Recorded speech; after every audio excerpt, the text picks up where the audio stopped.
Born at a time young boys were ordered to be slaughtered alive, his mother had feared that he too would most surely never survive. Yet by an intervention which was nothing short of divine, Allah inspired his mother to place her newborn into the Nile.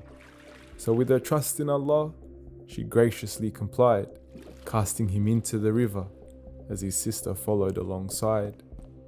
Watching him closely, she was soon taken by surprise when Musa floated right into the home of the most wicked of all, the most despised. The home of Pharaoh, the ruler of Egypt, who was committing the most despicable of crimes.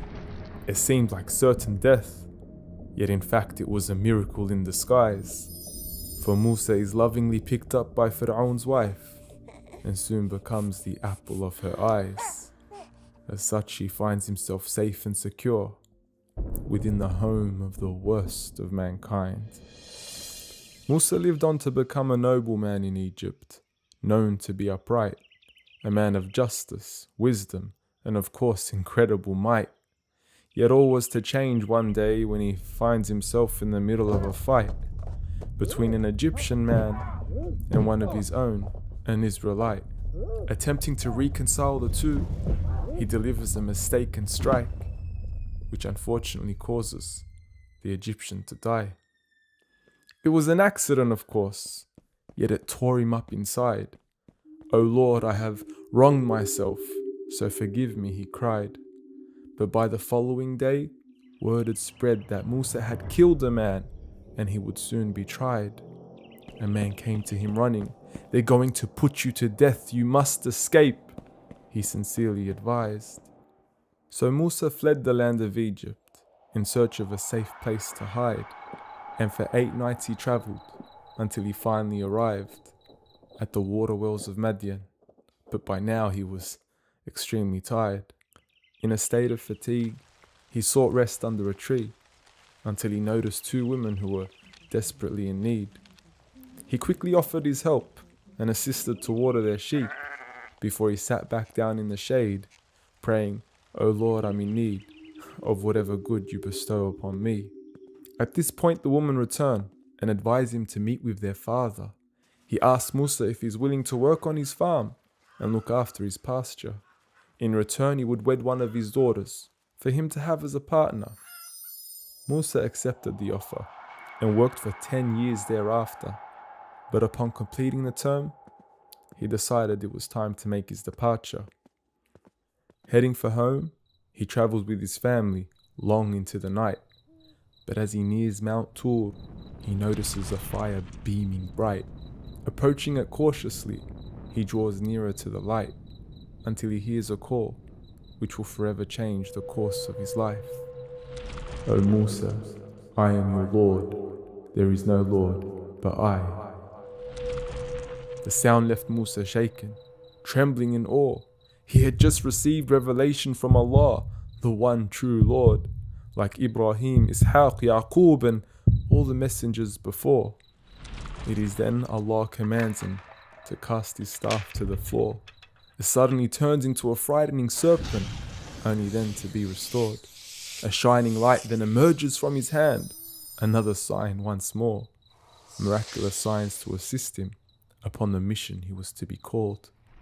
"Go to Pharaoh, for indeed he has transgressed. Call him to worship God alone, without making partners instead, and command him to free the children of Israel, relieve their distress."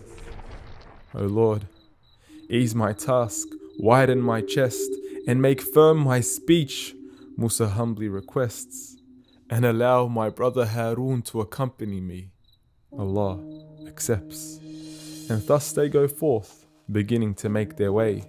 "I am with you both," Allah states, "so don't be afraid." They then go on to meet with Pharaoh, who swiftly responds in dismay. "Did I not raise you in my home and give you a place to stay? And weren't you the one who killed a man and then ran away? And yet here you are. Is this what you have to say? Who is this so-called Lord of yours, anyway? Lord of the East, West, and all in between, if only you'd understand. "I know no Lord but I. Why not bring some proof if you can?" So Musa's staff turns into a serpent, and a bright light shines from his hands. "You are nothing but a madman who wishes to drive us out of our land. This is nothing but magic, and I will surely destroy your plan." And so, a showdown is called, and the best of magicians are summoned to attend. Pharaoh promises a reward if they win, assuring they'd become a close friend. So they cast their sticks, which begin to wriggle and bend. But before the staff of Musa, they had no chance to contend. It turned into a gigantic serpent, and that was the end. The magicians fall into prostration, humbly admitting defeat. "We believe in the Lord of Harun and Musa," they begin to repeat. Pharaoh reacts in anger, responding in conceit. "This man is nothing more than your chief. I will crucify you all and cut off your hands and feet. Then you shall surely know there is no Lord more powerful than me." Things went downhill for Pharaoh.